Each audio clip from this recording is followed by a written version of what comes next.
we're going to get into the major conversations. We're looking at two conversations, and you also want to share your thought on that. The recruitment and the close-side strike that has been ongoing the whole of this week. We're hoping that some resolution would have come 2 days ago. Unfortunately, that didn't happen. So it's been back and forth. We hope that it is settled as soon as possible. But let me introduce my guest in the studio this morning, and then we'll take it from there. Sitting my immediate left is the man, Julius Kwame Anthony. He's a government spokesperson. Julius, good morning to you. How are you doing, my brother? KMJ. Oh, great. Good to see you again. Good to see you. Awesome. And also joining me this morning here in studio next to him is the man, Salom Dramani. Dramato is a leading member for Rise Ghana. My brother, how are you doing? Alhamdulillah. Alhamdulillah. I like that one. Alhamdulillah. I love it. I say it a lot. Oh, okay. Oh, yes, I say it a lot. Okay. I hope you're good. Alhamdulillah. Great. But it means what, by the way? Praise be to Allah. Praise be to Allah. Praise be to Allah. Great. Thank you so much for the time. I'm grateful. And also joining me this morning, Senyo Amekplenu. He's NPP team member. He's part of the communications team. It's good to see you, my brother. How are you doing? Good to see you too. Maupa manoveva. Mapon lagba.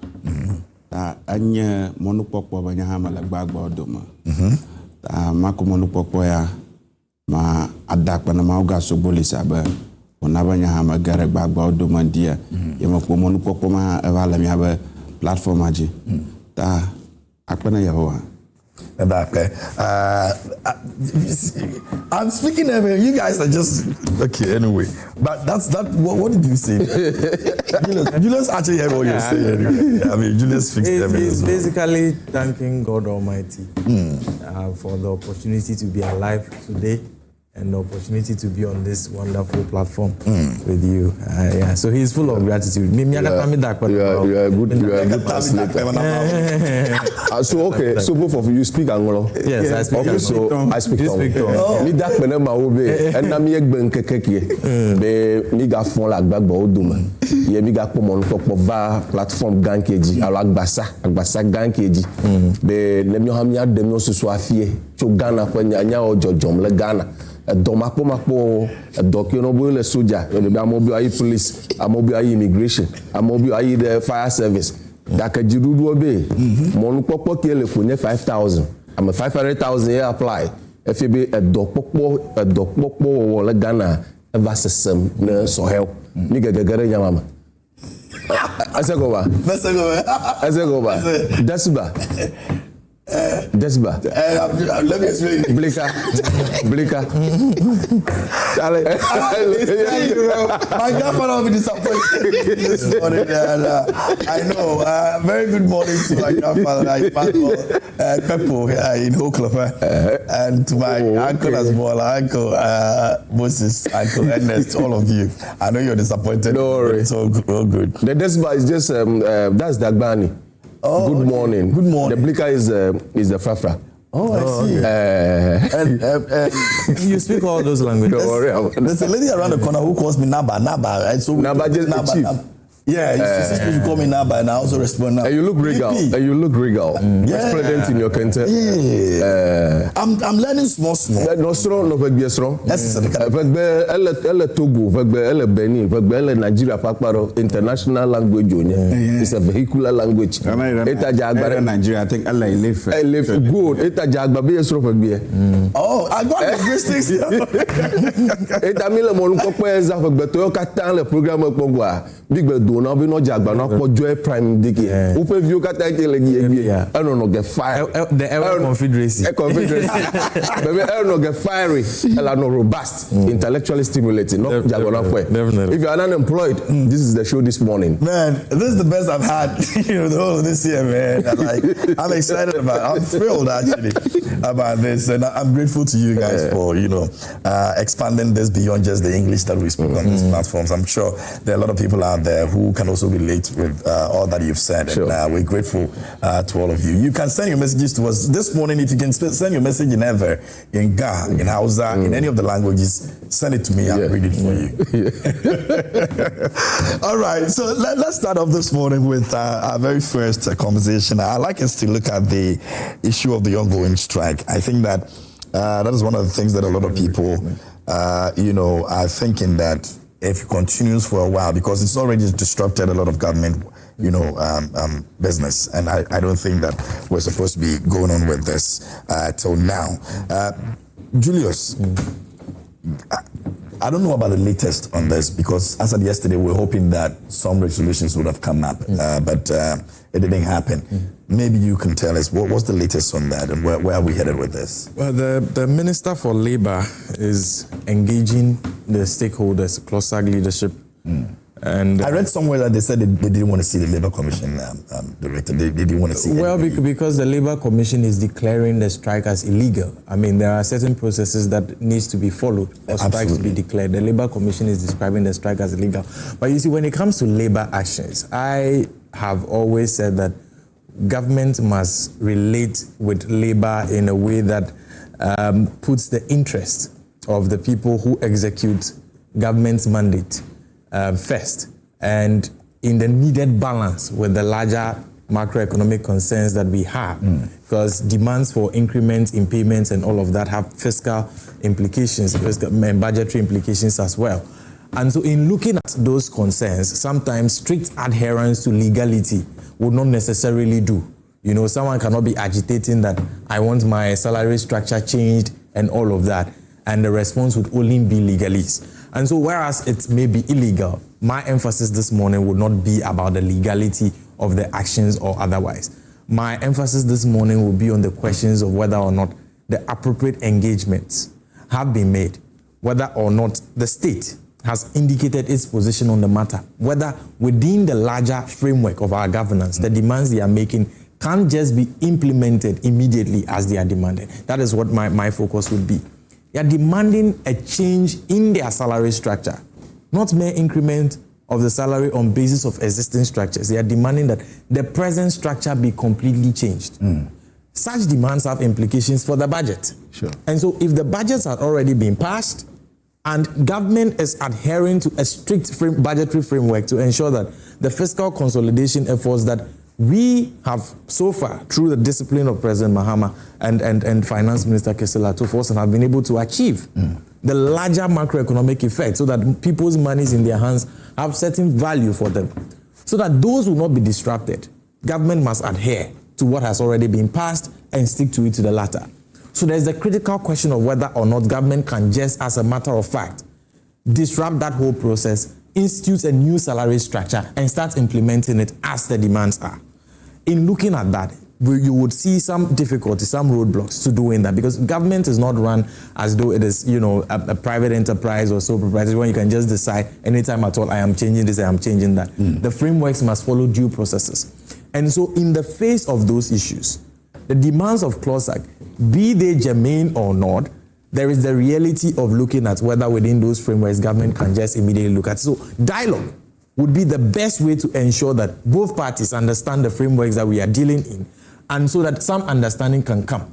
Because public service must go on. Service to the people of Ghana must go on. It is not the case that government will not eventually pay, CLOSAG members. But if services are denied to people, particularly in a situation where dialogue would bring both parties to a conclusion that, see, this thing has an overall effect on the budgetary framework, and it needs to be understood within that framework so that an understanding is reached. Well, government is making this commitment.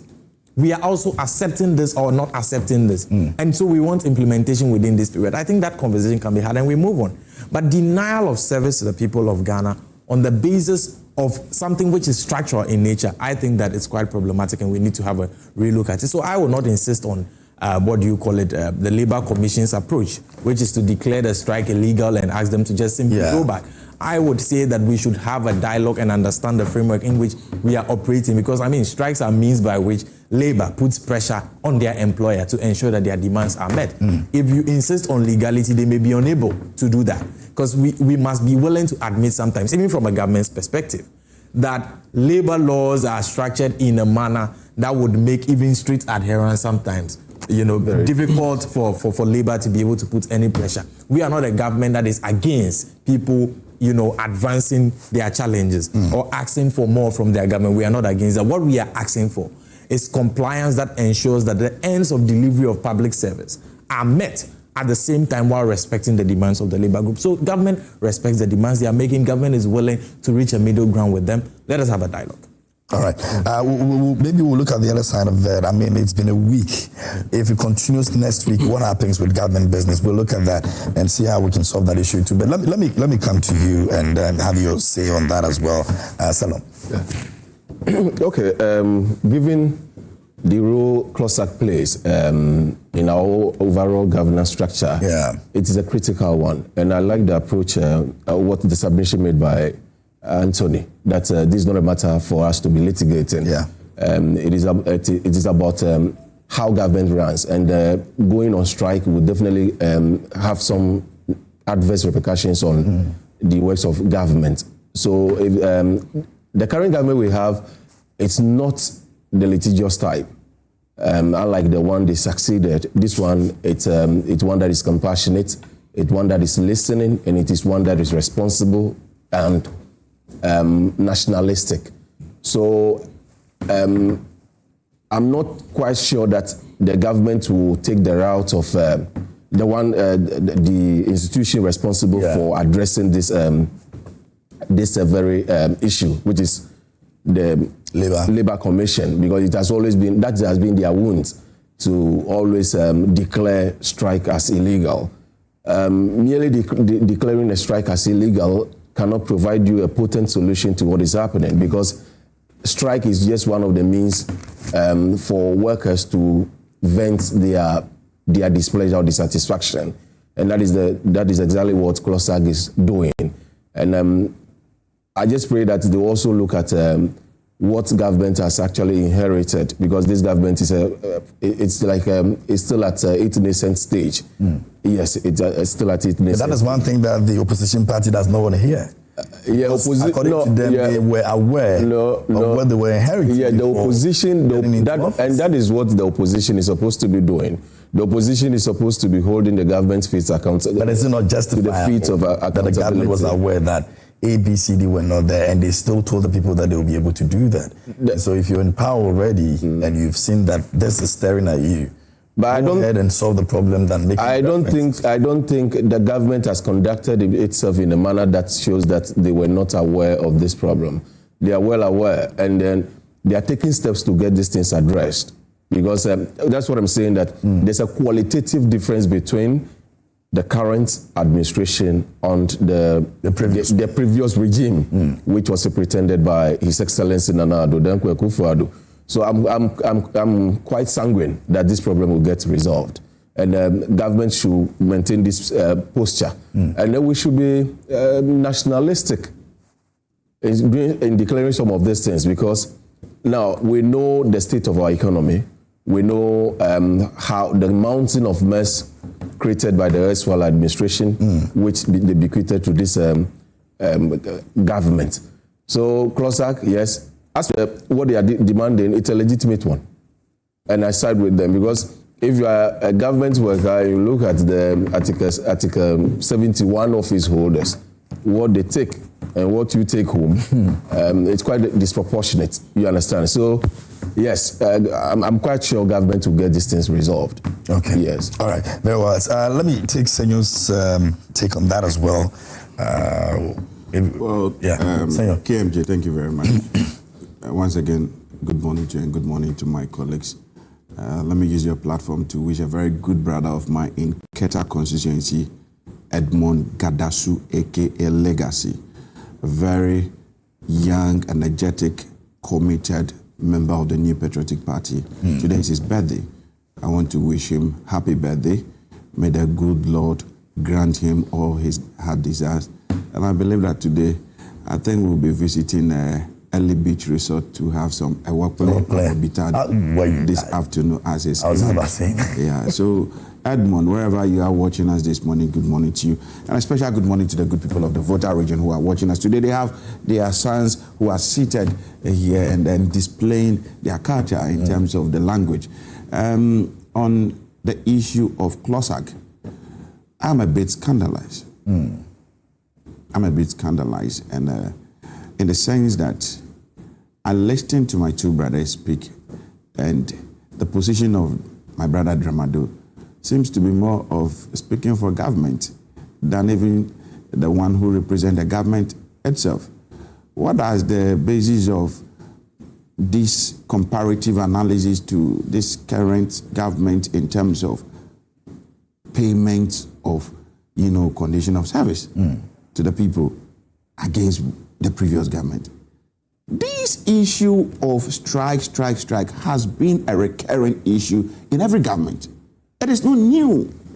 So when you sit here and hypocritically you demonstrate that this government is so compassionate, a government that is compassionate should know better.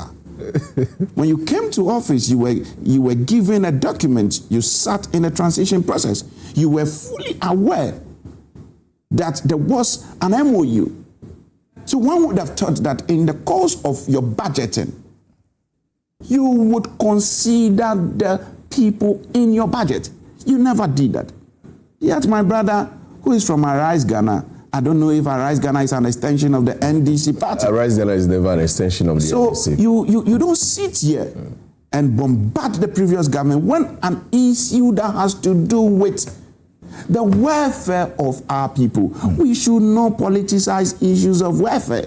I am very consistent when it comes to Dowodia, Mududua, Nyegagagara Domanu. I don't do that with politics. It's very important.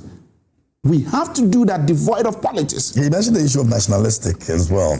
And I'm saying that, he mentioned that, but I'm referring him to some of the statements he made, which I find a bit worrying. You don't have to compare these to the previous government. No. There is an issue at hand. There was an MOU between the previous government and this government, the CLOSAC. This government has taken over. Fair enough. You said there's going to be a reset. If there's going to be a reset, what was the request in that MOU? The request is that what? They need their condition of service, what? Increase, fulfilled. If all these things are expected, it is only prudent that when the government took over, when the finance minister was reading his budget, all these things have to be catered. Even if they didn't have the money, even if the government didn't have the money. So in this case, you don't wait until there is strike. That is one challenge we have with every government, whether government A or government B. You don't have to wait. There is something called foresight. You have to always foresight. You don't have the money, but you have money for frivolous things. Like? You have money for things that are not merited. Did they know that there was going to be a exigence of the D-levy when they planned for it? In bringing up the issue of that D-levy, so they could also introduce another tax and increase their... I don't want to even go there, but the point here is that I don't want to go on the tangent of politics. But you know what? Hold on. Let me conclude. Let me conclude. No, you conclude. It's the same thing. I'm asking between you and you think that where we are right now, the government has enough to be able to settle some of these things? It's not about the government has enough. It's about the government's posture. No. I understand the governance structure very well. Yeah. And I understand that there are many cases where it's very difficult in terms of funding some of these things. And this thing, like I said, is not new. It has been there since time immemorial. The last two governments that left, Akufo-Addo government, we are seeing one. Mahama one government, there was a similar thing, not just with CLOSAC, other institutions. Yeah. Atamil's government, which was inherited by him, Kufuor's government, similar thing. So what it means is that it's a cyclical thing. But we have to find a very good stopgap to it. How do we address that? Do we always confront it with it is an illegal strike? Because that has been the drum we hear all the time when the people declare strike. You hear that, oh, it is an illegal strike, it is this. Yes, it is important that you go through the right procedure and going on strike. However, we must approach this issue because the people matters most when it comes to their welfare. That is what I seek to address. I am not interested in, politicizing, this government didn't do what, that government didn't. No, that is not the case. The bone of contention here is that there was an MOU. What are the list of things in the MOU. Yes, I agree that this government is trying its best. I agreed. But it seems to me that their best is not being seen or is not being recognized. So we have to find ways and means to approach it in a very tactful and diplomatic way that will not paint the government to be seen as you don't care about us. That should not be the posture. And I think so far, I am not comfortable with the manner the way they're going about especially it. Yesterday, I saw a newsletter from a release from National Service Authority directing that the service personnel. I found that a bit worrying. No, but they are not members of. No, I'm coming. I agree that they are still within the ambit of what we're discussing. Please. No, very important. Please. Salom, let him land. I'll get back to you. So some of the I am a bit worried because I agree that they are not members of CLOSAC, but they are working with these people. They own the keys to the offices. I don't think as of today, whilst the people are on strike, the offices are open. There are instances I've seen the cameramen go to some of these institutions, the places are locked. So when they go, are they just going to sit there and watch television, or they are going to sit there, read their newspapers, they are going to sit there and do what? Whereas we know very well that these national service members, they have not even received some number of months of their allowance. So you want them to take transportation, just go and sit in the office and do what? It doesn't, sync well with me. So for me, I think that we need to, I am not looking at it from, they are not CLOSAC members, so they need to go. I'm looking at it from the angle that they will not, what would they go and do when they get to the office? It's another way of wasting their own money. Because already you are owing them their allowances. So these are issues that I think that we need to be very tactful in dealing with so that people do not see our posture as arrogant. Okay. That's why. Okay. All right. Just come to you after him and then. Okay, just a quick one. In fact, I come to this table platform with a patriotic hat on, with a sense of nationalism, not partisanship. I am one that is reputed as who finds partisanship detestable. It is one thing that I have succeeded in creating a wide berth between myself and partisanship. If they say give the devil his due, he himself, Senyo, in the course of his submission, he said that the government should try to find a stopgap measure. So if government is asking a certain group of people to be holding the fort while they take steps to address the issue that the grievances of CLOSAC, what is wrong with it? Then it means that approaching the issue, you have become a Janus-faced. Right from the outset, at the issue, you have become a Janus-faced. Because you yourself, you are talking about a stopgap measure. Stopgap measure is a temporary measure. Which the national service people. Exactly. That is what you yourself have said.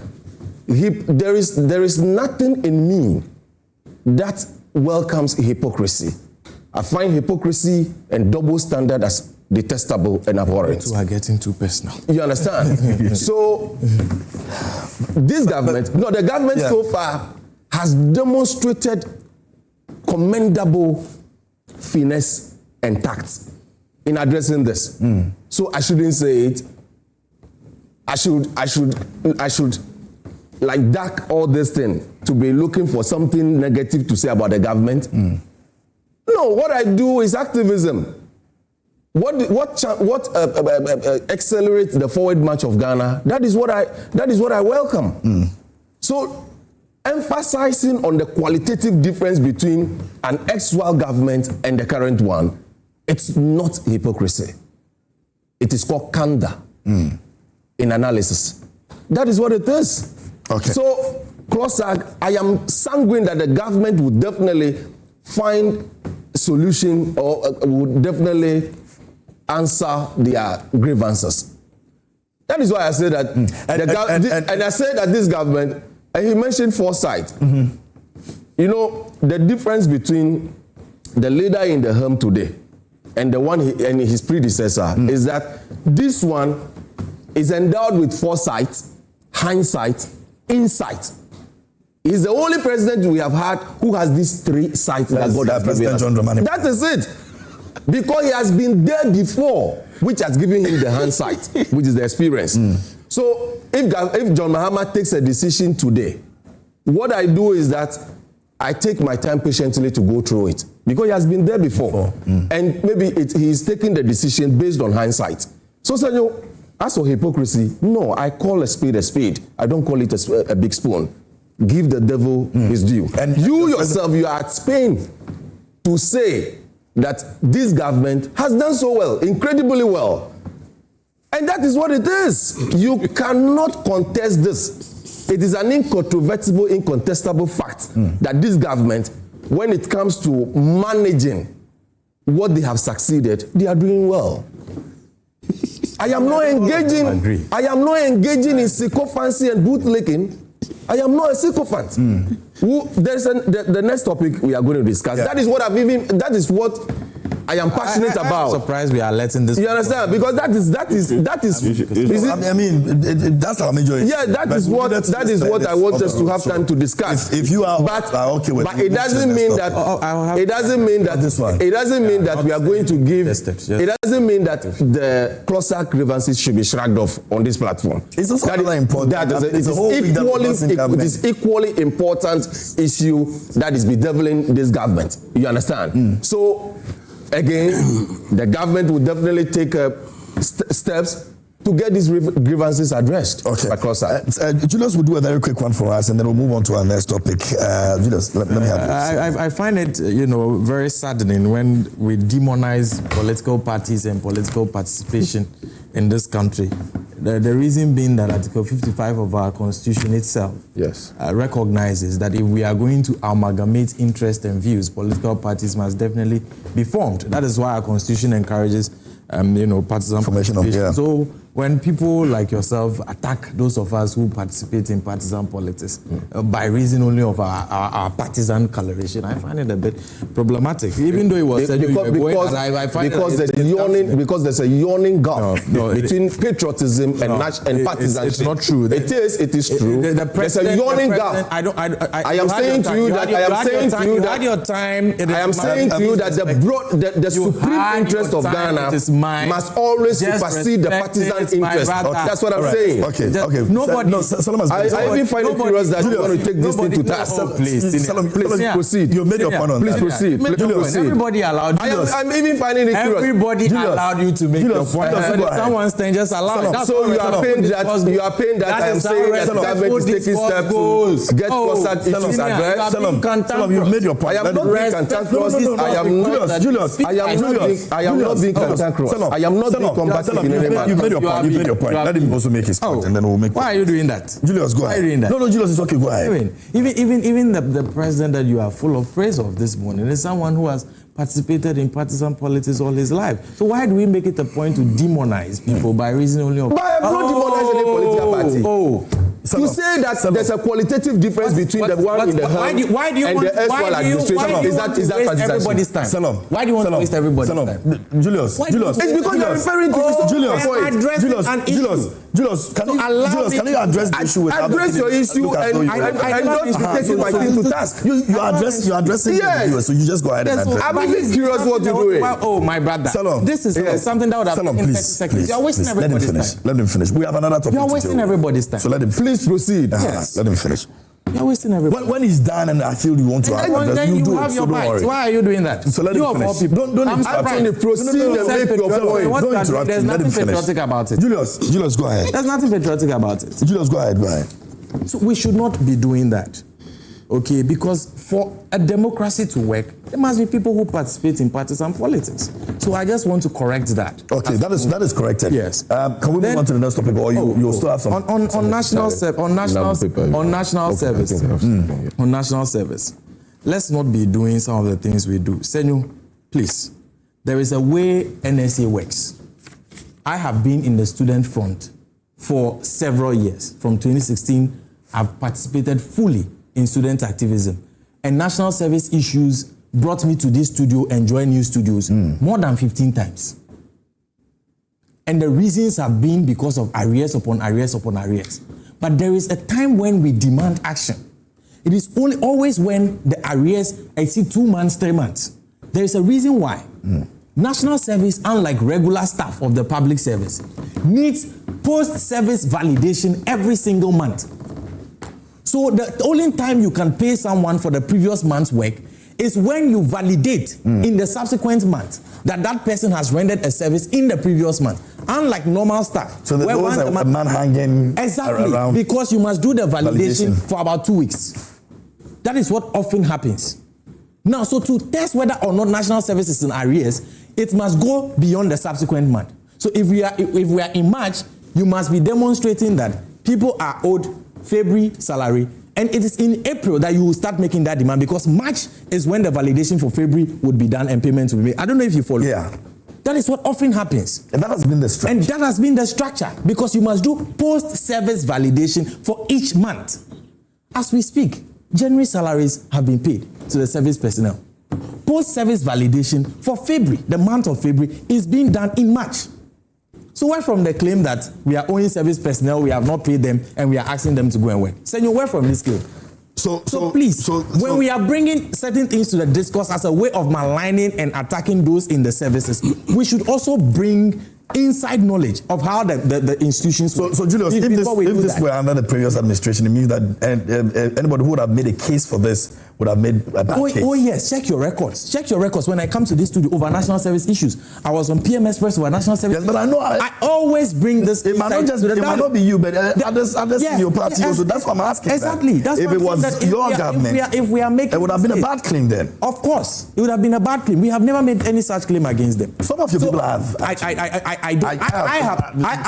If you check the records, if you're saying you, if you're making you as an exception, I don't have a problem. That's fine. But I've been here. I've sat here with many of you people. I don't even know why you are going on that tangent, because you don't dispute how the structure works, do you? No. So you are telling me the structure, and I'm asking. I'm not telling you. Don't dispute it. No. So I'm also asking that if we're in a different case. So what are we arguing over? There's no argument. I'm only asking that if there was a different case, it would have been a bad claim. But you don't dispute the structure. No, of course. That's how the structure is. So let's move on. I don't know why you're bringing other people and when I'm the one addressing you.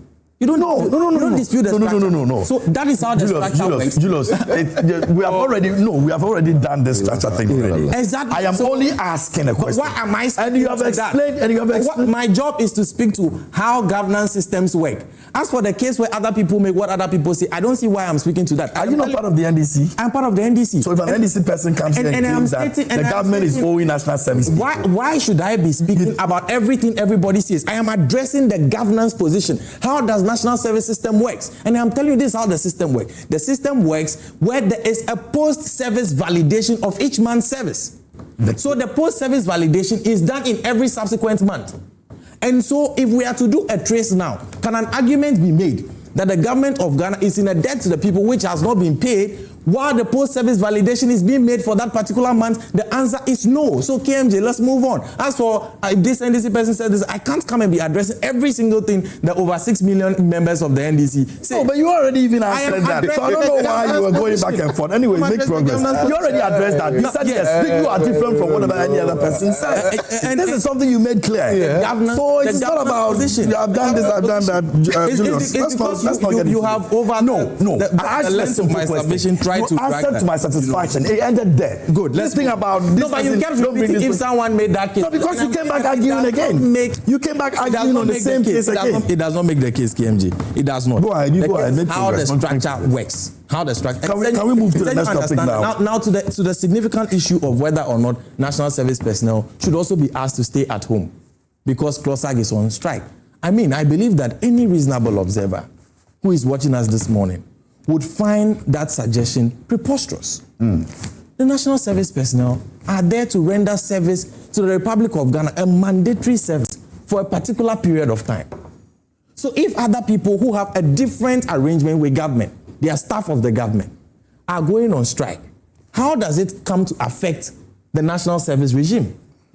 I do not see a world where that makes any sense. It does not. So please, let's not bring the national service personnel into this and ask that they should also join a strike because it will serve partisan expediency. I don't think that in terms of output, we should not do that. Julius. Salam. Yes. In terms of output and productivity, yes, in the various offices, yes, between the national service and those who are actually workers, staff, let me put it that way, yes, of government institutions, yes, who does the major work? Of course, the work is by those who are the staff. The national service personnel is there to either assist or get on-hands training. That is the purpose of national service. So those that are supposed to be there for them to assist are not there. Who are they assisting in the? CLOSAG is not the only institution or the only block within the public service. So you can't say that because CLOSAG is on strike, all national service personnel should join them. That will not be happening. There are other people who serve the government. And the argument that because CLOSAG is on strike, the offices are locked is not true. It would be illegal for any member of CLOSAG to go and lock government offices because they are on strike. So I don't buy that proposition. I don't buy it. National service personnel should continue with their service to the Republic. There is no argument that would ground, would be grounded in terms of reasonability. That will support the idea that because CLOSAG is on strike, national service personnel should also pack their bags and be at home. I don't buy it. If it were the case that national service personnel are saying that there is overdue payment, which is due them, that have not been paid by government and they are taking any action, I have publicly, called for national service personnel not to participate in times where we were owed 4 months, 5 months in arrears. I have publicly made such demands before. If it were the case right now, there would have been a case to be made. That is not the case.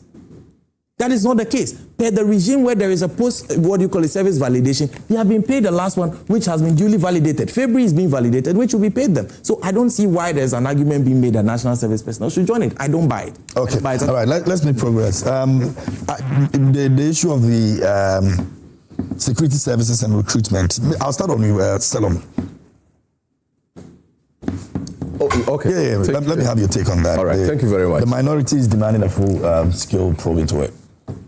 113 million. Yes. I actually listened and watched the minorities press conference, and they talk about transparency, they talk about the process, and how the exams, the aptitude test that the applicants took, they took issues with the exams, with the aptitude test.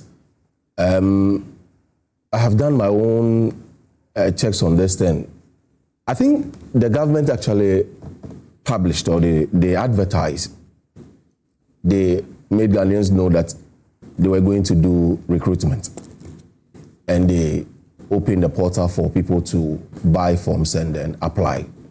And the people applied. So I struggled to see the murkiness that characterized the process. I struggle because there's no degree of opacity characterizing the process. However, I think if the government and the government associates or appointees are watching this program this morning, I want to make an impassioned plea to them that politicians have become merchants of hope. They have just become merchants of hope when they are in opposition. They actually raise the hope of Ghanaians, and when they have the opportunity to steer the affairs of the country, they dash it. I was very much involved in the campaign to bring His Excellency John Dramani Mahama to power. The youth of this country, the young men and women who were at a point became bankrupt of hope, saw John Dramani Mahama as somebody incarnating their hope and aspirations. So they jumped on his platform to campaign for him vigorously, which resulted in the last landslide victory that he chalked. 500,000 people applied for 5,000 slots. It tells you the alarming rate of unemployment in this country. Between 2021 to 2023, I was the president of Unemployed Graduate Network. If you check, you can do this check. I led a group of young men and women to storm parliament over the issues of unemployment. when the 2022 budget was ready in 2021. I was in that space. I led several demonstrations and protests, which were youth-centric or youth-centered. There's, the rate of unemployment in this country is a ticking time bomb. And parsimonious attention should not be given to it. It must be given sufficient attention. The necessary requisite attention should be given to the issue of unemployment. There's an increasing disillusionment among the Ghanaian youth. There's a sense of despondency among the Ghanaian youth. Ghanaian youth is becoming frustrated and are prone to doing anything. You understand? Because the devil finds work for the idle hand. You know, when this thing was announced that it was only 5,000 slots, but 500,000 people applied. Because of what I do, at the time they were even selling forms, I took issues with it. That how? Recruiting people into such critical institutions, no state or the government shouldn't even be selling forms to them. Just apply.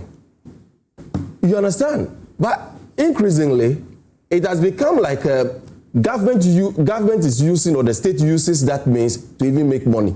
The institutions. The institutions that do the recruitment, it's like they use that means to make money for their institutions, to become part of their internally generated fund, which is wrong. Because the young men and women who have even borrowed money to buy form, to apply, and they have been rejected by the system. I will use one young lady in Adido Mazungu, Salima Musa, who called me about 2 weeks ago. I was just about entering or going on a media platform, and the call came. It was an unfamiliar number, and I picked up the call, and then she introduced herself that she was calling from, she was Salima Musa, calling from Adido Mazungu. And I said, how may I be of help? And she said that she had applied to join the Ghana Armed Forces.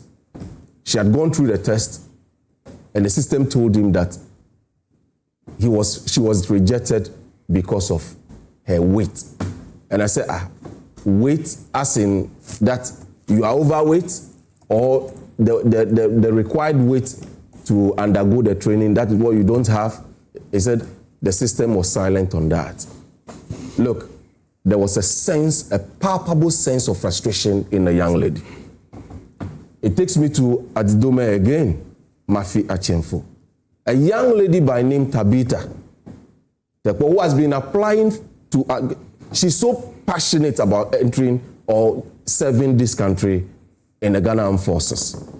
She wants to be a soldier. She's been doing this thing or applying for this thing about 5 years now.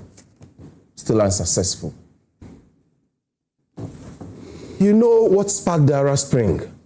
The Arab Spring, you know what sparked it? It was a young man who was frustrated because he was always rejected whenever he applied for a job. He became frustrated and decided to do self-immolation, to burn himself in Tunisia. He burned himself, and it sparked the Arab Spring. We are there now. We are on the cusp. That's what we are now. Situation now. So the government should, creating job is a duty placed on government. Article 36+1. It says, and I quote, "The state shall take all necessary action to ensure that the national economy is managed in such a manner as to maximize the rate of economic development and to secure maximum welfare, freedom, and happiness of every person in Ghana, and to provide adequate means of livelihood and suitable employment, and provide public assistance to the needy," unquote, Article 36+1 under the directive principles of state policy. So the duty the responsibility of creating jobs is solely placed on government. And the same article, clause 2, that is why government must create the enabling environment for the public sector to play a pronounced role in production and productivity. Our governments have over the years not been able to make any dent in the level of unemployment. It's just like when they have opportunity to address this thing, they only engage in gap first, paying lip service to the thorny issue of unemployment. Okay. So if you are not careful, young men and women will, there will be like an eruption of anger and frustration in the streets one day. People showing disenchantment, disaffection, and disillusionment in the streets because of this. Then look, 500,000 people, they applied, and they said just 5,000 refund their money. They should refund their monies to them because some of them borrowed. Look, some people had to even travel to where they could even get network to be able to take the test. Somebody who live in Atihwe in Central Town constituency, somebody who live in Kutime, Dover, where network is terribly bad, had to travel from those areas to Adidome, where the network is relatively good, for them to be able to take the test. They transported themselves to that place, and for government to tell them that, or for the system to tell them that they have been rejected. What do you think will be going through the minds of those people? Okay. We must desist from giving soft shrift when it comes to providing jobs for the legion or teeming unemployed youth of this country. Okay, thank you very much. Let me, Julius, let me come to you. I want to have an understanding. Maybe you can use that to also make your points. The sale of the forms, how much is one sale form cost for one person, one individual? 250 cedis. Okay. 220. 220 cedis. And in Volta region, it was only being sold in whole. So wherever you have to move to the regional capital to access that one. No, I think it was electronic payment. No, they advertised it that the only place you could get it was at the whole post office. I never heard that. Oh yes, people travel to go to buy the form. So check. Okay, please check. All right, you just provided some clarity on that. But I mean, on the issue of the recruitment, the minority is asking the government to refund the monies to them. In fact, they're probing to it as well. How can we resolve this issue? You see, on the security recruitment, it presents a very difficult dilemma for government in terms of multiple layers of things that are involved in this. And for our purposes, I'll outline them. The totality of our unemployment challenge, which drives more than 500,000 young people to want to apply to join the security services. Then the requirement of the state to uphold standards in public service in general, and in particular standards in the security service, because it's a very critical arm of our governance framework. And so government is obliged to uphold a certain standard over there. Then there is the issue of the fiscal and budgetary constraint that comes there, where presently the interior alone, when it comes to our security services, the interior alone takes 11.2 billion Ghana cedis of our wage bill. That is about 12.3% of the total government wage bill when it comes to the public sector. It presents that challenge as well. In terms of if you want to take more beyond a particular number, it means that 11.2 billion would increase.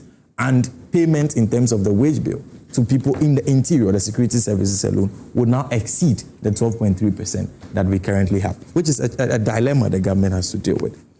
Then beyond that, is the issues of previous probes that have been made. You remember the Ayawaso West Wagon Committee, and those probes came out with, findings that some people were recruited into the the security services, including the armed forces as well, without due process of law and without due processes that would ensure that the highest standards of professionalism were attained in those processes as well. So government is now obliged to ensure that we do not, repeat those things again.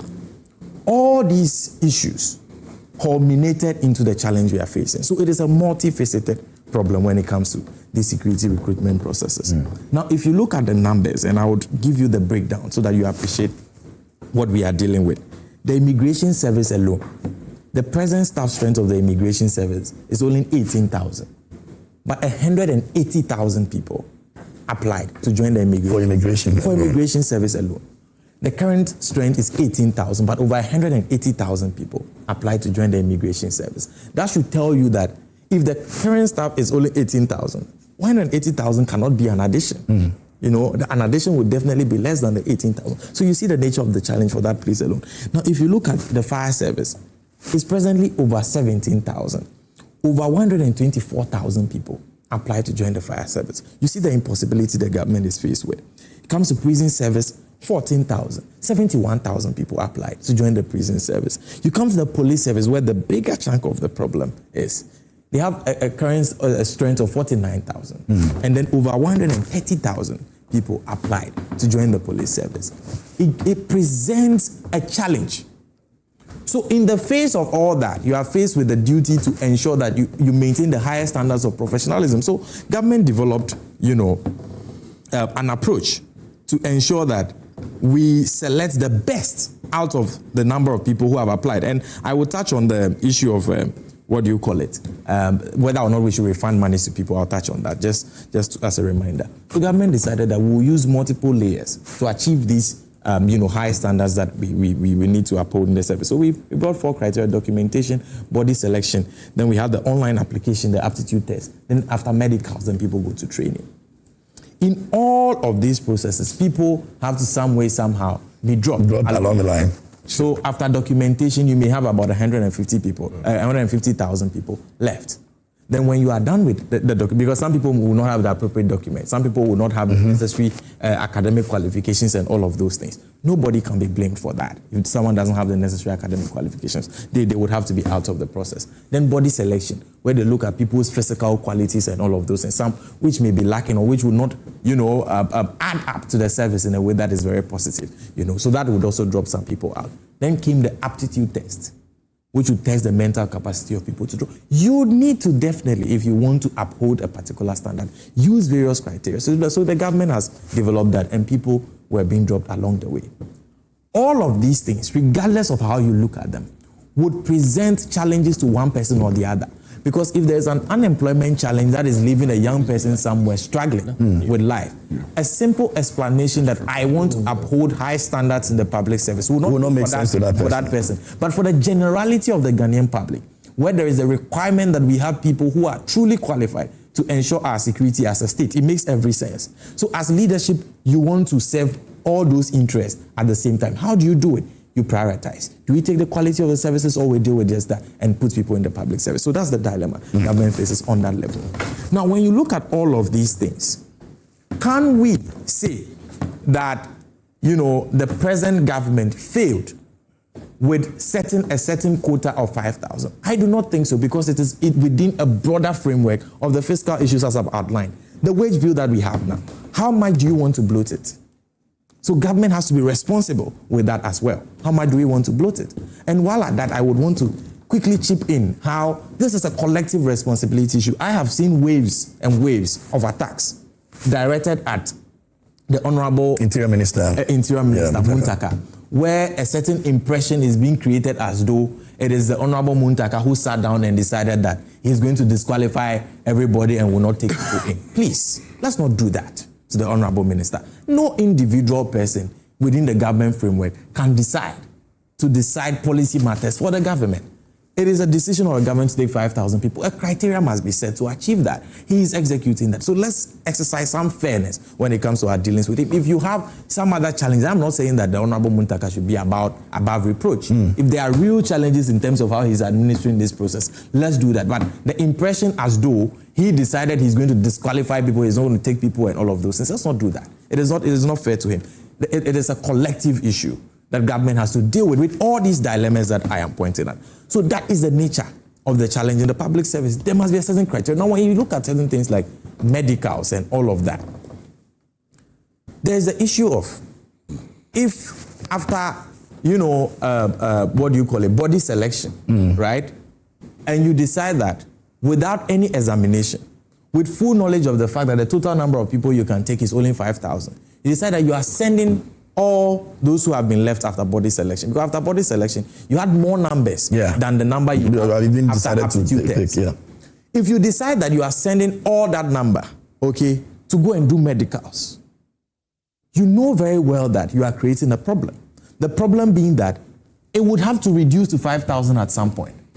And people have to pay for the medicals. And if people are going to pay for the medicals and you make them go through that medical process and pay, they are wasting more money because more people would have to be out because of the larger fiscal constraint that exists. And you've capped the number is capped at 5,000. And so people have to be eliminated one way or the other. That's why we introduce aptitude tests. Another level of upgrading the nature and character of the persons that are eventually entering the service. So people would have to be eliminated, unfortunately so. So in looking at all these things, you again want to test whether it is achieving government's ends. Because between 2017, 2020, 21, 22, all the way to 2024, there was a point where people wondered if recruitments were happening in this country. Because no publication was being made that people were being recruited. But there were recruitments ongoing on. And the only justification that existed at the time is that there was a certain backlog, and then the backlog is... That is why I fail to see the transparency. Which doesn't bring transparency. And so when people attack Muntaka and all of those things, all I have to say is that the Honorable Muntaka is a victim of the NDC government's insistence on upholding public standards, including transparency. Because were it not the case, there will be no conversations even around him. He could have also said, publication, nothing. We just nothing. We just make the recruitment. No publication, nothing. He would have just said that, because there are still backlogs anyway. So he could have just said, well, we are filling backlogs. And nobody, the Ghanaian public, would not know which people are entering into the security services. We will not know what criteria was used in picking the people to enter. So the Honorable Muntaka at this point is a victim of our administration's insistence on fairness and transparency in the public service, which ordinarily, in an ideal country, would be worthy of praise. But he's a victim of those circumstances. He's a victim also of the years and years of unemployment challenges in this country, because the only reason why somebody would not understand why they must write an aptitude test and pass it, why they must go through medicals and all of those things to eventually end in the service, is because of the unemployment challenge. That's why people would not understand. So he's a victim of a circumstance he is not necessarily the author of, which we must understand in all of these things. So please, when addressing these issues, I believe that the broader scope of all the issues that have come to play should be looked at, not on the particular issue of taking money. I do not think that we should institute a regime where people have to pay anything to apply to join the public services. On that, I disagree. And I also share the view that if need be, the money should be refunded. Refunded. I don't think that the public service, if people wish to join the public service, they need to pay for it. If there is the issues of administrative cost and all of those things, the state should treat it as one of those expenditures it must, incur to ensure that that particular sector... At least, if you want to help the people. Exactly. The state should treat it as one of those expenditures we must incur to keep that sector working. Because if you look at the broader frame of what is happening at the interior, I earlier mentioned that the budget is over 11 billion. This process of the recruitment, accrued a little over 100 million, I think 110 million. And 113. Or 110. Yeah. So it is a significant figure when you look at it, but within the broader scope of what goes into maintaining the interior, it is a small figure. And so it is not something we should pursue going forward. Government should not, make people pay. I don't think that we should make people pay to try and join the public service. So I would add my voice to that, strong considerations should be made in refunding the monies to people. Yeah. So please, these are the challenges when it comes to the public service. So I would want to, sum up my points by saying that, one, what we are doing is to ensure that the highest standards as possible are upheld in recruiting people into the public service. While at it, we want fairness and openness in recruiting people into the public service. And we recognize that we are doing this within a budget framework that is tight. You don't want to increase the wage bill of the interior beyond the 12.3% that it is currently. You don't want to do that. And there are also population to what do you call it, security personnel ratios that must be upheld. For example, there must be a police person to 400, each 400 people in the country. So that when you strike the ratio, the number of police people should be at least 1 to 400 people in the country. If 500,000 people are applying, and in the police service in particular, a little over 140,000 people apply. If we are to take all of them, even that balance will be distorted. So there is all those things that need to be looked at. But you see, the reason we are dealing with this is because of the long-term unemployment problem, which a broader government policy implementation would achieve eventually in terms of the public policies we are implementing. We have achieved fiscal consolidation. This is the year to grow. When that growth is realized, we will all this will be taken care of. Unemployment problem. Very well. Inshallah. So let me have your take on that, the recruitment issue. It's a bizarre thing. I am extremely disturbed about this worrying trend. But before that, let me correct some impression that's been created by my brother. Just a correction, this is not an issue of banter. On the issue of the national service payment issue I talked about, I've gotten about 5 people from different regions who have just updated me on their last payment. And their last payment, people are being owed from October to date. Oh, please. October. Hold on. We are supposed to use information from people who have tested but this is a service personnel. This is a service personnel. So I can also come and say that service personnel have tested that they are paid yesterday. Come on. This is a service personnel. Do the verification for us on when the last payment was made. This is a service personnel. I know. Come on. And they said there's not been standard for what is accepted. While I'm even doing that, when you were talking, I kept Julius, respectfully. They said there's not been paid since you. Since when? So that we verified the last one. I respected you when you were talking. So when I'm done, you can come in with your banda respectfully. But you are saying messages. When you were talking, I listen. Hold on. You know we have a recruitment. When there is a standard, if there is anything to prove, let them prove it to you. Yes. I'll do that. But I'm just getting a feedback from the central region, the northern region, and northeast. These are service personnel who are even within a district office of the National Service Authority. And they are telling me that as at October to date, they have not been paid. We cannot have public police on basis of private. Let them verify for us when the last payment was made. We can just do that and we move on, right? So what happens to these people? I'm not saying what happens to them. Are they telling lies? But you are saying that you have received private messages. And I'm saying that can verify to us when the last payment was made. Let's progress with the I know that personally. When the issue pop up, I need to quickly check from them. You see, because these are people who call on me and even ask for support when their service allowance is delayed. So you go with what you're driving at with this, and then we'll find out what the details. When the last payment was made. Because I am and to even buttress that, teacher trainees who are also in service, they are being owed for almost 5 months allowances now. And these are things you can cross-check. Okay, all right, we'll cross-check that. No, but there are teachers who are doing national service. There are teachers doing national service. We are on a platform that is reputed for fact-checking. So let's find what the last payment. We can't do that. We can't have a national dialogue based on your private messages you are receiving. So I can also just say that I have a message that match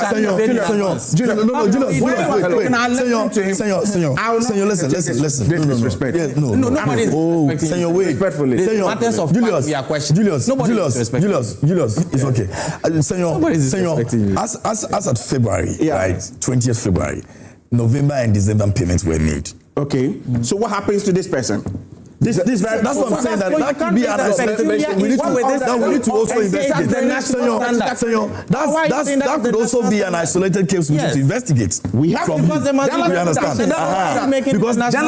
Julius, don't worry. I can't. Senyo, listen. This is a national platform. Julius, wait. Senyo, this is from you. Yes. And it's something we need to interrogate. Yes. I have given you as of February the amounts that were paid. So this is something we need to also interrogate as well. So you go ahead. You have the facts there? No. That's why I gave you that on February. Okay, but I'm also November and December were paid. Records and you are talking about October last year. And I'm talking about November, December last year. So hold on. What record? Private message is on your phone. I have a private message that December has been paid in advance. That makes sense. Senyo Julius. No. I respect it. Senyo. Respect. I let me want to talk about Senyo. I'm a teaching. Nyamagola. Woma fiamma na nyashanya jashi okoda. Akwe glora ya Production, mute your microphones for me. Production, mute your microphones for me. The one Easter Carnival is coming up on the 2nd to the 5th of April 2026. This Easter, the celebration will move to Gomwa. Everybody will be there. It's from the 2nd to the 5th of April 2026. The Gomwa Easter Carnival takes over the Gomwa Central constituency with 4 unforgettable days of color culture, music, and pure excitement. Experience vibrant street parades, electrifying live performances, rich cultural displays, visual arts, food, fashion, and exciting brand activations. A beautiful blend of heritage, royalty, and modern street culture, all in one destination. This bold initiative is championed by the Member of Parliament for Gomwa Central, Honorable Kwame Anthony. A+. The Gomwa Easter Carnival is powered by the Joy Brands and proudly sponsored by Hot Wave. It's on the 2nd of April to the 5th of April 2026. Venue will be Gomwa Central constituency. So come with your energy. Come ready to celebrate Gomwa Easter Carnival 2026. Let's meet at the center. That's what we're all saying now. If you want to be a vendor, give us a call on 02021587734. 02021587734. Hotel reservations will be calling this number 0534049996. 0534049996. That's the number you can call to make your hotel reservation. It's Kwam Krum. It's Gomwa Easter Carnival 2026, and Hot Wave is sponsoring that. Of course, a big thank you to them, and also the Joy Brands powering in this. So please make sure that you're there. Easter will be brutal. It will be everything. And by the way, guys, you guys are interrupting my show, but it's fine. When I do the same thing to you, you can also take it. I'm inviting all of you to Gomwa. No, I'm not interested in Gomwa. Interested in Gomwa. And you know it's 3 against 1. It's 3 against 1. So now you join. I'm very interested in Gomwa. Good. You know what? 3 people are interested in Gomwa. Okay, I'm interested in Gomwa. Okay, then make your case on recruitment. I'm interested in Gomwa. Make your case on the recruitment. But let him recant what he said. That he got a text message from someone. No, I will interrogate that. Don't worry. No, I will interrogate. Because I have given him that PS is not top of brief. I have given him top of what is there. Top of what is Senyo, make progress on the recruitment. It's very important. On the issue of recruitment, it's a matter of national security threat that we must take very seriously. And I think that this is not about government A or government B. Sure. It's been about all the government. But what is so worrying is that the NDC government made it look like they were Jesus Christ going to change the scenario. They were going to change the rhetorics. But today, it is being thrown at them that you don't do things in that manner. One of the things that I am observing that is causing for this astronomical increase in application is the fact that they have increased the age limit. From what to what? You know the age limit used to be at 30, but Parliament approved for the age limit to go to 35. Let's be very emphatic with each other. That has increased the number. In which of the service? The age limit. Which one? Which one? I agree. No, I mean for all the service. For the service. This has been the increase in the number that this has been the increment. And I am very worried that we need to. Minorities told them that no, it is a dangerous path we are going on. Can you please, my brothers, please let the tone down. Sorry about that. You are not it's also interrupts him in a way. I'm dreadfully sorry. Thank you. Just proceed. Thank you. Let's progress. So I am worried that majority did not heed to the counsel of the minority. Today, it is playing at them. And when we are telling them that you reluctantly refuse to heed to advice, you are saying different things. I am again worried that government will now turn security service recruitment into a revenue Mobilization. Mobilization by way of extorting money from the ordinary youth of this country. It has always been like that. If we are all saying that we should change it, that's a different thing. No, but don't say government has changed it. always been like it that. has not been there. We are all now saying that it should stop. Yes. So KMJ, what I seek to put out over here, what I seek to pontificate is that we should stop. There is the need for government upon government to be very proactive. More importantly, when we have a government who is telling us that there is a so-called angel called reset. What is the reset here? The reset here is that you are starting everything afresh. And if you are starting everything afresh, it is expected that you don't open the Pandora box. You knew very well that you are only getting 5,000 people. Did we tell the good people of Ghana that it was only 5,000 people we were going to recruit? This was not said to us.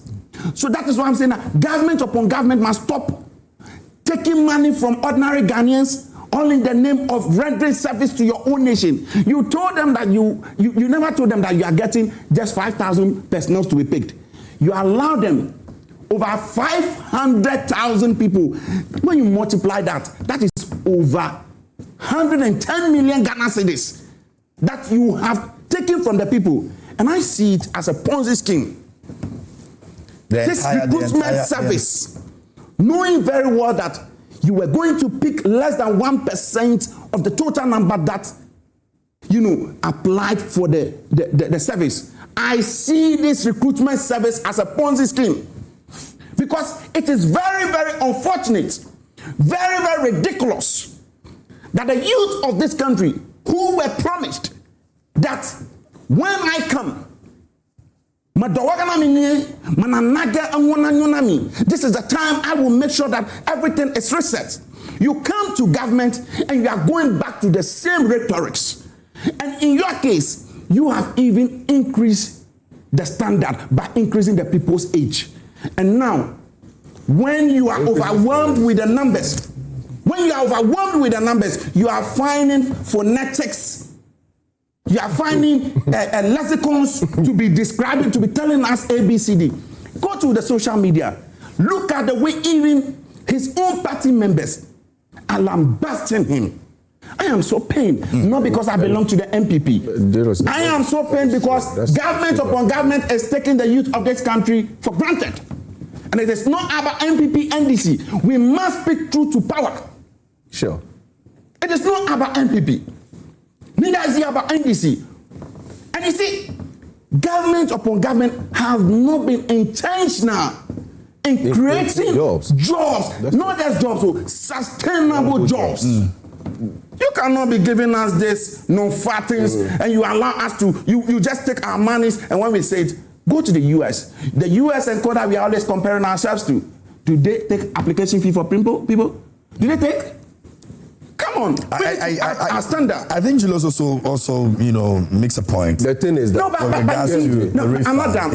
But you see, the truth of the matter is that we have to up our game as a country. I am happy that at least if you want to buy the form, it is electronic, but that thing must stop. I am suggesting, and I want to appeal to government, going forward, there should be a legislation or probably a consensus from Parliament that no government should ever sell form to any citizen if you want to serve in the security service. The only point, public service. The only point I think you should be allowed to pay. That nobody should pay. The only point I think you should be allowed to pay is probably when you what we call how do you call it? Medical. Okay, when you're doing your medical. When you are finally picked, maybe those ones the fee may be too much for government. You could be subsidized. But not this kind of Ponzi scheme where let's be very simple. Over 500,000 of people have applied, and that is just immigration, prisons, fire service alone. The Ghana Armed Forces is not part. And I'm worried. And when I talk about it, there is somebody who is on social media saying that this gentleman, what is he saying? Come on. We must be very apt and tactful in our communication to the youth of this country. We cannot consider the youth to be vote seeking, getting votes from them. And when it is time for us to also honor their promises, then we are saying that Munya Botre or China, it is the system, it is AI, it is this. government must be careful. Okay, let me do some messages from our viewers as well. Let me engage them a bit. On Facebook, General Coleman says the NDC guy is talking too much. Is he aware of the number of months this NSP worked before being paid? Some started in November and were paid in February. What is he talking about? He explained why it is so. Banuba says what Esiedun Ketia said is very dangerous for democracy. He has erred and should apologize to the over 500,000 unemployed Ghanaians who were disqualified for reasons known best to the government. Greetings to Mayor Senyo. He's my favorite communicator over here. And fantastic Wilberforce says, happy birthday to Radi Ankopo. General says, my question is, what does the NSP do?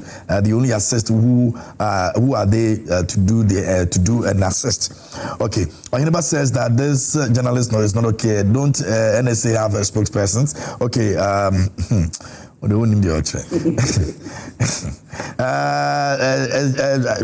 The names Mankarigu, it says Esiedun Ketia is indirectly telling some of the applicants to become thieves.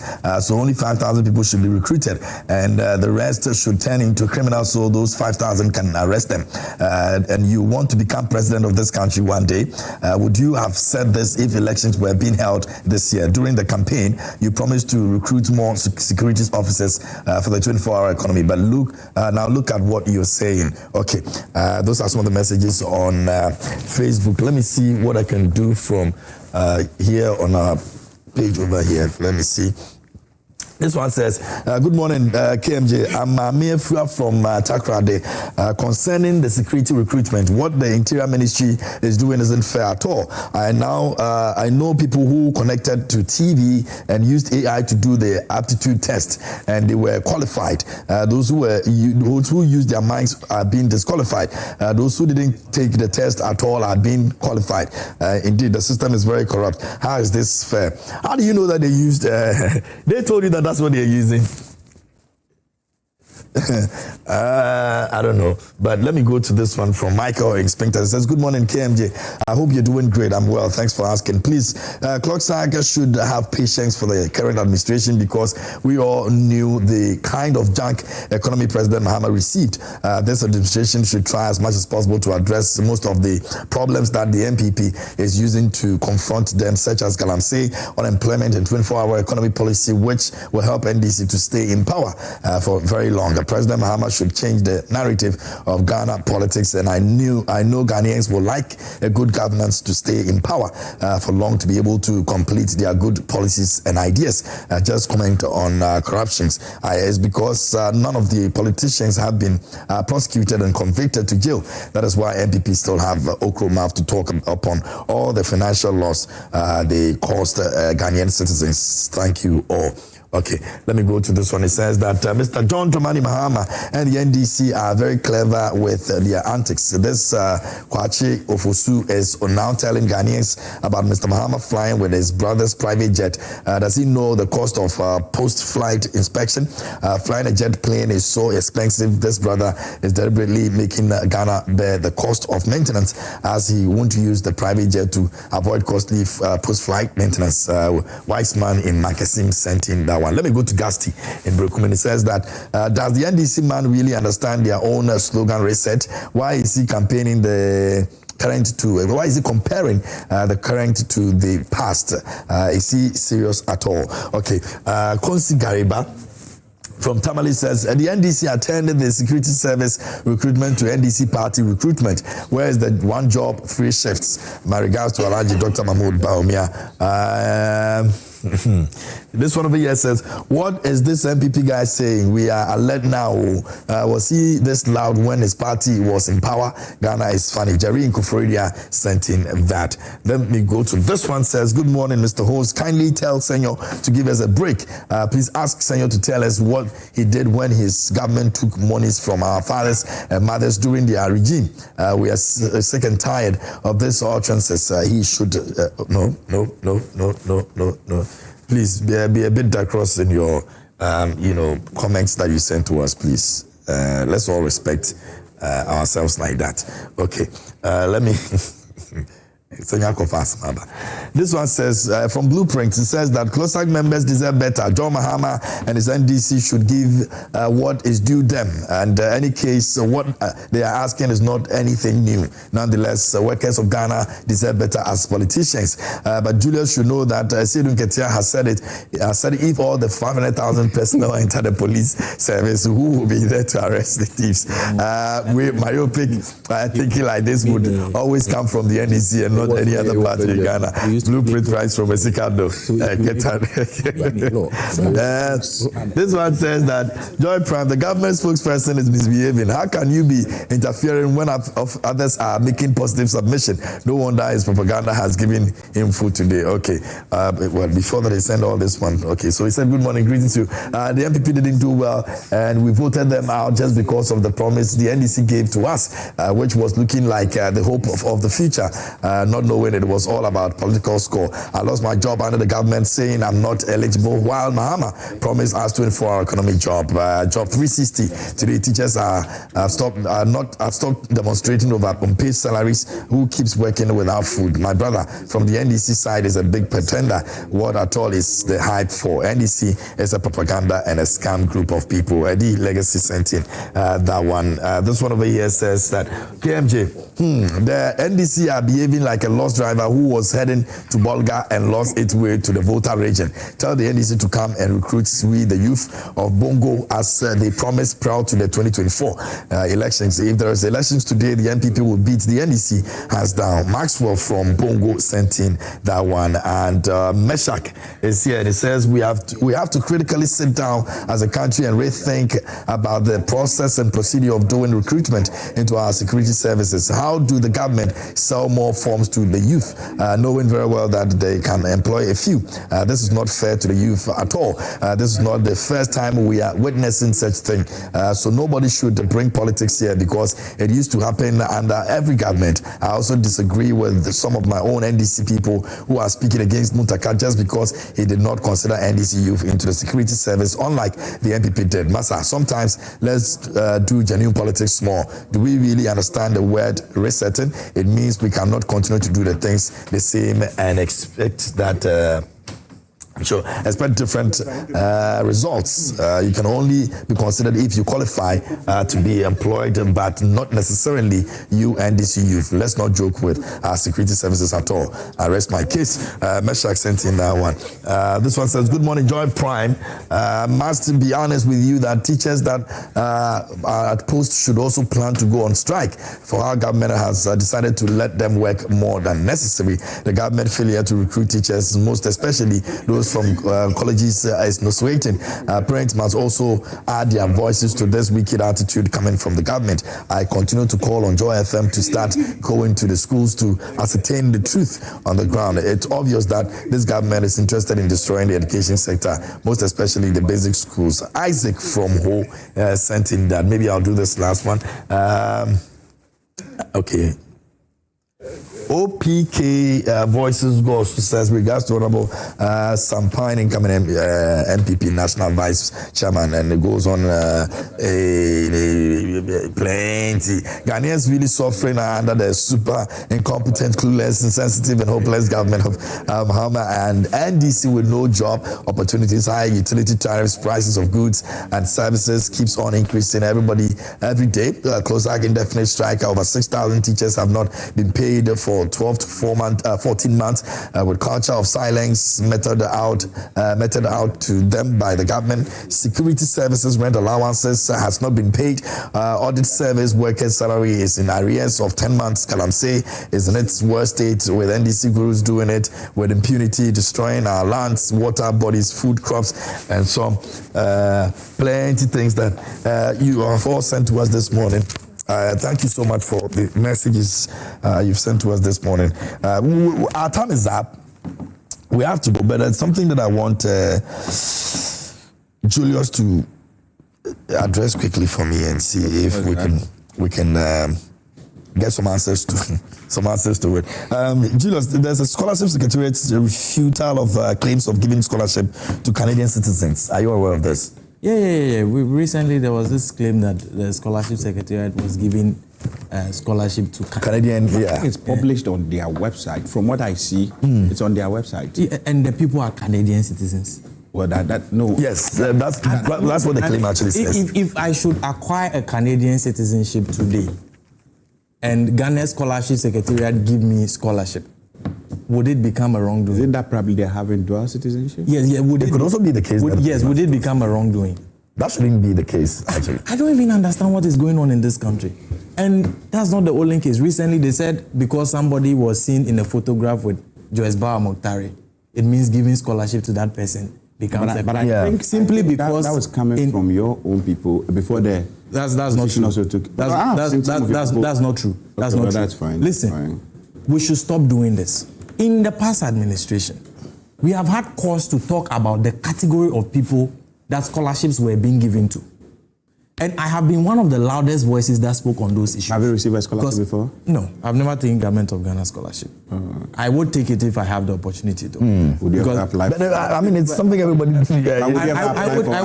would take it if I have. Would do anyway. So. But I would be doing at every point in time the stage in my life if I'm taking the scholarship. If it makes sense that I should take that spot, which could go to the next person. That's what is important. You see, the reason why I'm addressing this is because there is a certain politics of let's obfuscate and equalize. Because the principles upon which we failed to operate in the past, we cannot find those lack of principles today. So you gave listen, oh no, it's important I address this. You gave scholarships to Adjoa Safo, Matthew Puku Prempe, the daughter of Freddie Blay, to go and qualify for the Bar of England and Wales. If someone qualifies for the Bar of England and Wales, do you know the implication? The person will be practicing in England, not even in Ghana. Are they Nigerians? And we raise, really, you are giving scholarships to someone to qualify for the Bar of England and Wales, which not serve Ghana. What's the we raise issues with this issue. KMJ, it's important. Just a minute. Let me wrap this up. You give scholarships to these people, okay? And we raised issues about it. Then today, they are saying that scholarships given to Anita Nshira Bonzi. Anita Nshira Bonzi is a student of Ghana Technical, Accra Technical University, who finished Accra Technical University, I think, in the same year as me, 2020 or 2021. Then proceeded and applied for the bilateral scholarship, the Hungarian bilateral scholarship. And that scholarship, the process that it goes through, there must be a recommendation from the government of Ghana. Then you are vetted by a committee before they consider whether they give the scholarship to you or not. Anita was awarded the scholarship in 2023. Okay? In 2023, who was president of Ghana? Anado Danko Akufo-Addo. So the NPP was running the scholarship secretariat. Then after she proceeded to the Hungarian University, she had a GPA of 4.7 on a grade of 5. And applied for the doctoral program. Then wrote to the Ghana Scholarship Secretariat again. And the same scholarship secretariat. Student? Yes. Then the same technical university. Yes. You know I'm a technical university student. Yes, I know went that. To Polytechnic. I know you are trying to disrupt the conversation. I'll go on. No. Then the same person wrote to the same scholarship secretariat, and simply because now the NDC runs the government, someone you awarded, you said the person had the talent. You recommended the person goes and discharges distinction. 4.7 out of 5, 5.0. Is it a joke? That's commendable. Then this same person is awarded a scholarship to proceed into the doctoral. Then the NPP comes, flags this person's name, and is brandishing it over social media and saying that because they saw her, please, you see, KMG, when I respond to this, you say I am not fair to you. You said we started what process? I didn't say you. He was referring to. I thought you were. That's fine. Senyo, KMG, how do we move how do we move from this and say that it means that there is corruption at the scholarship secretary? Does this make sense? I don't think so. So there is a deliberate attempt now to obfuscate the issues and clean themselves of what they have done to the people of Ghana, giving scholarships to Adjoa Safo. Anita Nshira Bonzi is no Adjoa Safo. She is no Matthew Puku Prempe. But they are Ghanaians. But what matters is they are Ghanaians. Is that the correct? But you see, But you see, Senyo, if you want to look at the reason they give scholarships, I'm not defending what. if you want to look at the reason we give scholarships, the reasons we give scholarships, you don't want to put those people there. So if you are coming scholarship, you said if I go for government, which government appointment have you held? Which government appointment have you held? Exactly the point. So am I entitled to? Of course, if you apply for government or Ghana scholarship, who is I'll apply. So now the standard for being disqualified to take government of Ghana scholarship is if you are seen in pictures with some people and they call them. I have photographs with Nana Addo Dankwa Akufo-Addo. I have photographs with Dr. Mahmoud Bawumia. Am I their godson? No. Today they are saying that if you see someone in a picture with Joyce Baa Mokhtari on John Mahama, you are the godson of that person. And for that matter, you should be flagged and not give scholarship. The NPP is doing an opposition that is completely insane. So, Julius, your point is insane. You can't say that. No, it is. An opposition that is completely insane. I'm not saying you are insane. I'm not saying you are insane. I'm saying you are doing an opposition that is insane. There's a difference between that. So was that what when we were on opposition, we said don't give scholarship to Adjua, who is a minister in charge of procurement and later a minister for gender. When opposition let's progress. So don't try to equalize this with people like Anita. Julius. You pull the most important you've done well. You've kept the reputation nicely. Why are you doing this? Of job recruitment. You fail to give the people your reputation is on the line. Let me listen to you. His Excellency John Dramani Mahama, on the 69th independence anniversary, he said something that was so striking. And as a society, if we are serious to make a forward march or to actually leapfrog,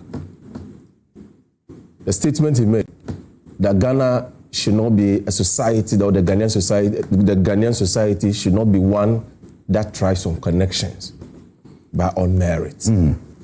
Where merit reigns, transparency accompanies. Wherever a meritocratic society, it's one that prizes transparency and honesty. You see, again, I'm compelled to go to the extra because you cannot compare one thing. You compare two things. What are you talking about? You understand? Can you compare one thing? There is no comparison that you compare one. No, you can only compare one or two or more stuff. You understand? The erstwhile administration, it was full of, or it was a regime that was crawling with scandals. So now they are in opposition and they are trying strenuously to find faults with the current administration. And they are doing this thing at a bizarre and odd levels that should not be countenanced by the Ghanaian society. They are doing what?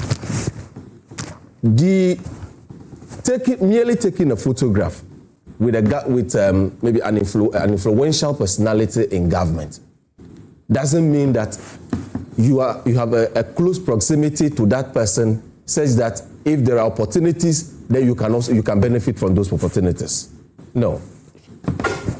Let's encourage His Excellency John Dramani Mahama to make the research, as part of the research, to build a meritocratic society where the young man, a graduate in Mafikumansi, Adidome, Achemfo, Mafidugame, or Apakodome will not need to be calling a politician. I just showed a message to Senyo a while ago about this recruitment thing. So about a week ago, a chap sent me, somebody who had applied, sent me a message that, Honorable, the system, my application has been pending. Now I've been told that I've been disqualified. Even where I live, the network was so terrible that he had to hop onto a motorbike to Adidome to go and take the aptitude test. So he got there late and the system had disqualified him. That is the kind of society we have. You know, today as we speak, there are communities in Central Tongu that are not connected to the national grid. 21st century, they don't have electricity. They don't have potable water. They don't have road. They don't have. Meanwhile, it is a constitutional provision. It is a constitutional, the constitution demands from the state to develop rural areas. But as we speak, Bagalikope in Central Tongue, no electricity. Atikwe in Central Tongue, no electricity, no potable water. Bevenu Chati, no electricity, no water. Go to, Dover. One day I will take you there. Dover in the Central Tongue district. The road from Dover to North Tongue and to North Tongue, so Dover Devima Road, it's in a deplorable state. They voted for the NDC government. So what I'm saying is that I am using your platform to appeal to His Excellency John Dramani Mahama and the Minister of Roads, who is a son of voter region, that those roads, they should attend to those roads. Okay. You understand? So the electorate will continue, they will benefit from the mandate they continue to give them. Okay. All right. Good water, potable water, and electricity, and my time is up. I have to go. I just want to say that. Is it message or you are coming to talk about No, send the message because our time is up. I just want to say that yesterday we launched the electronic platform for our registration. Okay. So for those who want to join the New Patriotic Party, you don't have to necessarily go to the polling station to register. You can be at the comfort of your bedroom, your kitchen, and then just do the registration online and then do the registration. Is there a link or anything that? Yeah, there's so mention it. There's a link. You go to. Let me just a moment. Quick one. Okay. Whilst he's doing that, Big Chef is coming back, and we're all excited about it. It's the Big Chef Junior, the biggest kids cooking reality show. The portal is member.newpatrioticparty.org. You paid. Member.newpatrioticparty.org. Who is then you register. All right. Big Chef. So you are done. He benefited from our scholarship, the scholarship. Today it has prepared him for the position. Okay. Big Chef is back. Please do send us one video, 1 minute video of yourself cooking in the kitchen, and then you send it to us. This is the show where young talent showcase creativity, confidence, and culture. Now, one delicious dish at a time. Watch simple ingredients turn into amazing culinary masterpieces and see big dreams come true. If you be 28 and 12 years old, you have passion, personality, and love for cooking, you don't need to actually be perfect. You just need to be ready to shine. To enter, send us a 1 minute video of yourself cooking in your kitchen, your favorite meal. WhatsApp it to 055-157-5757. Deadline is the 28th of March 2026. So get your apron ready and be the next Big Chef Junior star. Big Chef, good meals by kids, and we love it. Gomoa Easter Carnival is coming your way, and it's from the 2nd to the 5th of April 2026. The Gomoa Easter Carnival takes over the Gomoa Central constituency with unforgettable days of color, culture, music, and pure excitement. Experience vibrant street parades.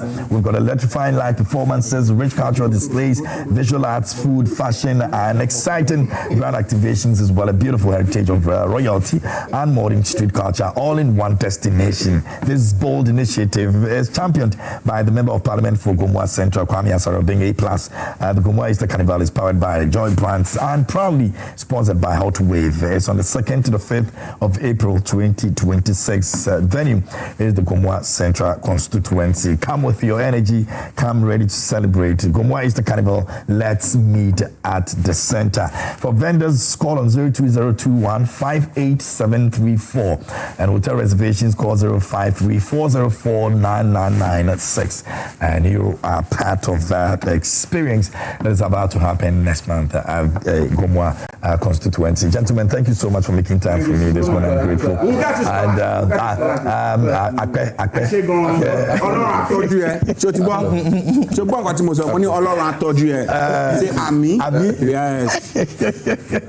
anyway, please continue to put a bit of Ghana in you as you go about your daily activity. Today is the Ghana month. We're excited about it. It could be your food, your clothes, your language, anything that has to do with Ghana. Don't forget that on the 20th to 21st as well, we'll bring you the Ghana Fest. It's going to be exciting. Senyo, what do we say? Let me warn him. How do I warn him? Today's Friday. Hello, today's Friday. Today's Friday. That'll be all.